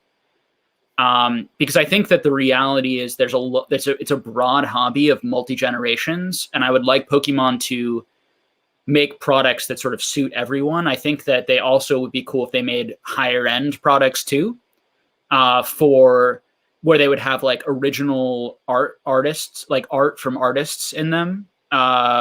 One of ones, even maybe that might be too extreme, but one of 100s where they would have these like signed cards by the artist. I think it would also introduce and have us connect to the artists more, and the history of those, and collecting those would be amazing. I think maybe even doing something with Topps where they do some of those refractors and bring some of that back would be, I think, really well received. And I actually think could help the hobby relax, and it would allow the items that really are the most in desire and the most collected to probably go up in price and be the ones that people are trying to go for. And it would leave the other items for people who wanted to just be more casual and have some cool looking cards in their binder, and for kids to play with and have fun with, that they don't need to go after those higher end stuff. Because I think Pokemon has to realize that there are now a lot more adults in the hobby, and the adults are ruining the hobby for the kids. And I think that it's the adults aren't even doing anything wrong. I just think it's a growing pain thing, and I think that the hobby needs to figure out what to do about that. And I hope that they respond to it. So I hope that makes sense. That's what I would be doing. Gotcha. I also want to be respectful of your time. It's about almost 2 hours. If Nice. you let me know when you want to stop, about 20 minutes. We're going to cut the questions really early. I'm going to go fast paced to the comments. I know tomorrow could be a working day for you, you Yeah. and I both. So just let me know. How Uh, about 30? How about 30 more minutes? okay, you guys, 30 more minutes and then we're going to fast pace the question. Okay, you guys, I apologize if I'm going to miss some of your questions. Okay. I got about $400 from selling some of my stuff. Is investing in ultimate Japanese Pikachu a good investment? Is around $300, or should I wait to invest in a couple of cheaper promos? I think he's talking about. Oh, I darn it! I quit the card. What card are you talking about? I think I know what card you're talking about. I think it's the one that came with the Volt Tackle promo. Do you know what I'm talking about, Jake? Mm-mm. So that card went up significantly, if that's the right card that I'm talking about. It's the one where there's a 5 set and you pull the fat pika and there's the timestamp there. That Okay. one. So I bought that whole set and I knew that card was going to go up because it was very limited Yeah. and you can only, the pull rate was so hard to get that card. So I got the whole set for $140 about 6 months ago. Yeah. And I bought it for $140 for 5 cards. So technically, I only got that card for like under $100, and now it's about $300. So it went up significantly. Yeah. Um, I'm gonna try my best to answer this for you, and it's pure my opinion. I do think that card's gonna go up. I don't think it's gonna go down any lower because people have stopped pulling that card, and the card is on the market. Uh, I if I probably with that $300 what I'm having, I would probably buy it now before it goes up. That's my honest opinion. And it was limited edition as well. So that's something that's my opinion. So let me know. And reach out to me. I'll help you. I probably know some sellers as well. Reach out. Kevin, Jake, what are your thoughts on rare higher end cards with low grades 1 to 5 as long as terms hold? And how will these low grade cards be viewed years from now? I think that they're great. I think that they're undervalued. Um, they don't come up on market very much because a lot of people don't grade them. Or I would prefer if your grade is sort of lower like that, I think it's much better to just get it authenticated. I don't think there's a reason to have a 1 through 5, and I think it makes the card look worse. I think if you just get it authenticated, it's a much more it has the effect of the most important effect of just letting us know like this is an actual trophy card. This isn't a proxy. So that's what I would recommend. And you can even buy a low graded card and crack it if you're willing to take the risk and just send it in for authentication, which I think actually is a better collectible item for me. I think that there's a grading mania that's happening right now where people are way more focused on the grade than the card, in my opinion, overall in the market. And there's so many people who, when they see a 10, they think money or think good, instead of realizing that card is a $1 card in there. And the fact that it's a 10 should make it worth $1.20, not $50. And in my honest opinion. Okay. So I think that the reverse of that is happening on these really high-end trophy cards, where these high-end trophy cards, they're rare in and of themselves. They don't need a PSA 10 to become rare. They don't need a PSA 9 to become rare. Getting it at any grade is if you get any one of these super rare high-end trophy cards, that card is rarer than in low grade. That's likely rarer than a PSA 10 of most cards. Okay. So just keeping that in mind, that the 10 doesn't matter. It's the rarity that matters. It's the supply and demand. And the 10 only matters because it creates this and I don't know how to distinguish in terms of verbally how to distinguish these two types of rarities, but there's two types of rarities going on. There's sort of like this absolute rarity of like how many of this card exists in the world versus this other type of rarity, which is how many like of this specific grade condition exists. And the grade condition is a little bit of an illusion because someone at the PSA company decided it was a 10 or a 9 or an 8. And there often isn't that much difference in a lot of these cards. So listen, I think that there's always going to be a place for 10s. I think if you look at sports and you look at these other collectibles, clearly people pay huge amounts for black labels and BGS. And I don't think that will ever change. But I personally think that it will change a little and shift a little, and that you can take advantage of that by going after the better cards in lower grade rather than going after the worst cards in higher grade. That's what I would do. Own the better, rarer, most loved card. Don't own the not loved, but in a 10 when there's a million of those, and anyone could grade that at any time and get another 10. Gotcha. Thank you for that. Yeah. Michael says many of these box breaks are justified by the sellers and experience rather than actual investment. Not true. Most of their selling point is that they will search out an eBay price without barely any back. It could be a shill bid, and they'll be like, hey, this card sold for $10,000. But you know what? If you open the box break, you pay me whatever amount that I charge. That's actually not true. I actually seen and heard that's their main selling point as well. And I'll be blunt. I think it's gross that influencers are using their parasocial, unhealthy relationships with their audiences, knowing that their audiences love them so much that they can take advantage of their audiences by charging them huge prices because they know they're going to pay them just because they know that they're so devoted. I think it's disgusting. I think it's complete exploitation of people's affection and love for you. And it's unfortunate that these audiences don't see it that way and don't understand that they are making all these creators extremely wealthy and rich. And it's listen, and that's way bigger outside the Pokemon hobby. That comment isn't even directed at anyone necessarily in the Pokemon hobby.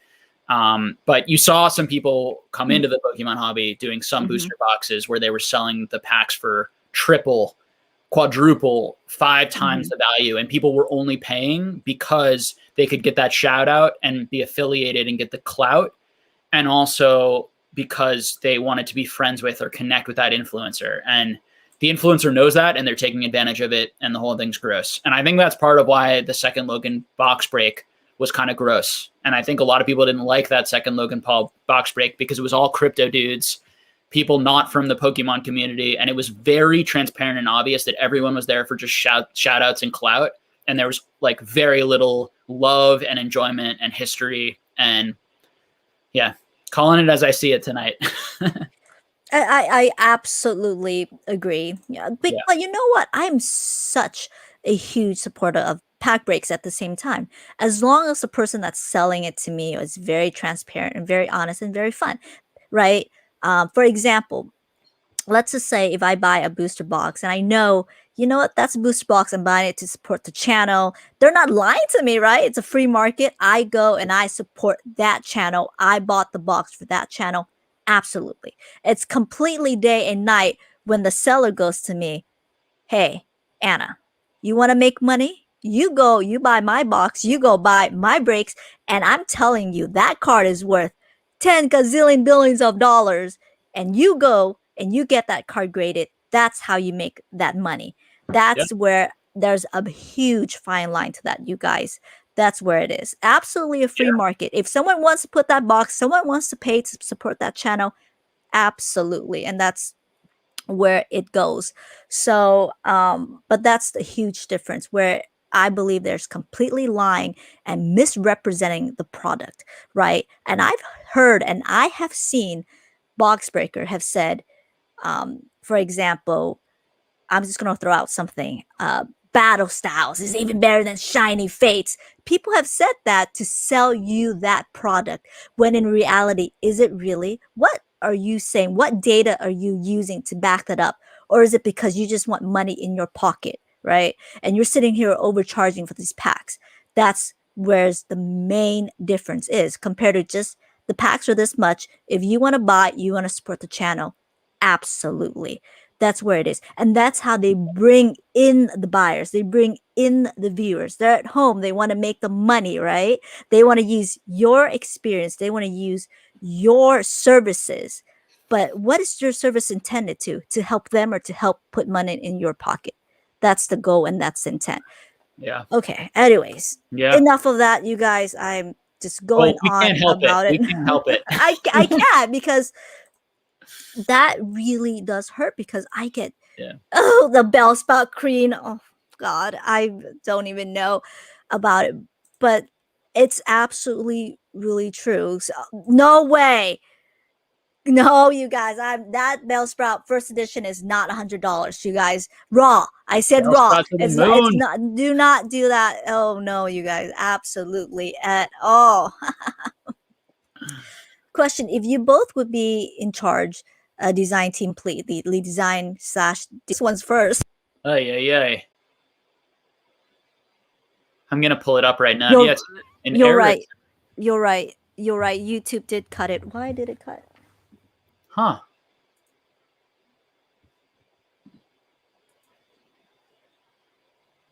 Oh my god.